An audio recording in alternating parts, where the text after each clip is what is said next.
move you over to the far left in order to make the turn. And we will stripe out or block out the existing left-hand turn lane. So you'll have, at the end of it, you'll have two straightaway lanes on eastbound and one left-hand turn lane. Westbound, you'll have two left-hand turn lanes and two straight-through lanes on Risinger. And then a similar configuration on Hulen. At that time, we'll put the final traffic markings in place and have the signals switched over to the new devices, and then the traffic will be in the new configuration at that time.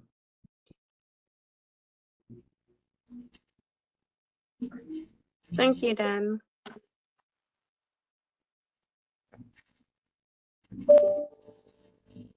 So next we'll talk about the project schedule notification. So construction is scheduled to begin on May 5th for a duration of about 300 calendar days. So that puts us towards the end of February of next year. Typical working hours would be 9 a.m. to 4 p.m. on the weekdays, and on the weekends, 9 a.m. to 5 p.m. if requested in writing and approved by the city. For the project notification, we anticipate putting variable message boards about a week before construction, as well as placing project signs on site and door hangers on residences and businesses 7 days before construction. And then please note that the project schedule could be affected by unforeseen events such as utility conflicts and weather. And then just to recap, so construction is scheduled to begin next month, May 2025, and complete in February of 2026. So we have about 5 phases in the project phasing and traffic control. So the first phase is along West Risinger Road. The second phase will be along South Hulen Street. The third phase will be focusing on the channelized right turn lane on the northbound approach of West Risinger Road. The fourth phase would be the traffic signal components, and then the fifth phase would be the pedestrian improvements. So we had quite a bit of questions received during the design community meeting, so we just would like to give an update. So the anticipated construction cost of this project is approximately $2.1 million. Will there be any changes to the northbound approach? We will now include a channelized right turn lane. Will there be a channelized southbound right turn lane? As part of this project, no, there will not be a channelized southbound right turn lane. There's a question on what is, the driving factor for this project, and, it would be to increase the safety and mobility for all road users. Will there be another meeting to review the 90% plans?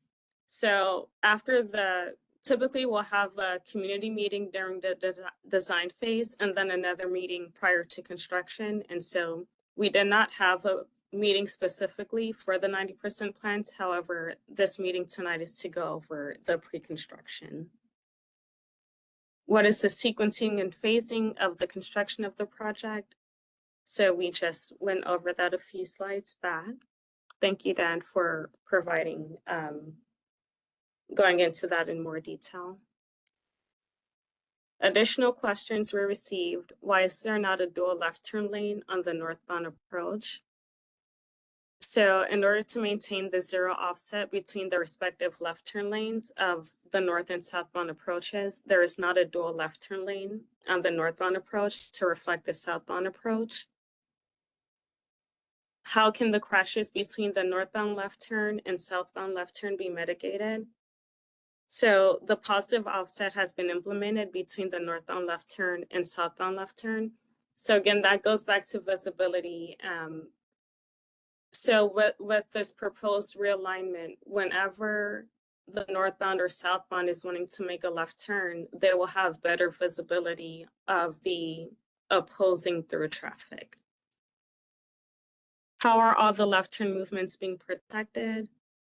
Traffic signaling has been configured to utilize protective left turn movements between both approaches on West Risinger Road and South Hulen Street. And what is the frequency of the bond program? The frequency of the bond program is 4 years. So this project is part of the 2022 bond. And then similarly, we will have a 2026 bond.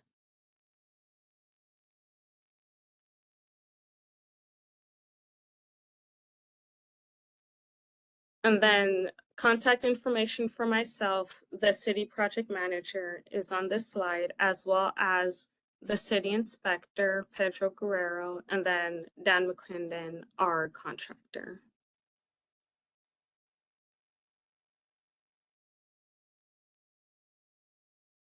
So this slide gives just different avenues that you all may have to submit any feedback that you want to provide to the city, or if you see any issues or potential projects that you want to make us aware of. We have the More Fort Worth app for Apple, for Google. You can also call the city call center, and there are a few other options here as well. And that concludes tonight's presentation. So thank you all for joining us this evening, and we're now open for questions. So you can unmute yourselves. You can also put your questions in the chat. I'm looking at the chat. I don't know if you can see it while you're presenting, but right now there are no questions in the chat.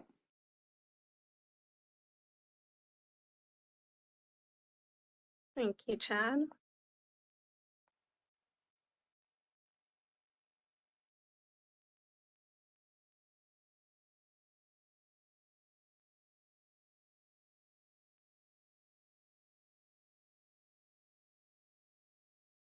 You can also unmute if you have any questions as well. It doesn't have to be through the chat.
Okay, well, thank you all again for joining this meeting. We look forward to working with you all, and construction will begin pretty soon. So thank you all and have a nice evening.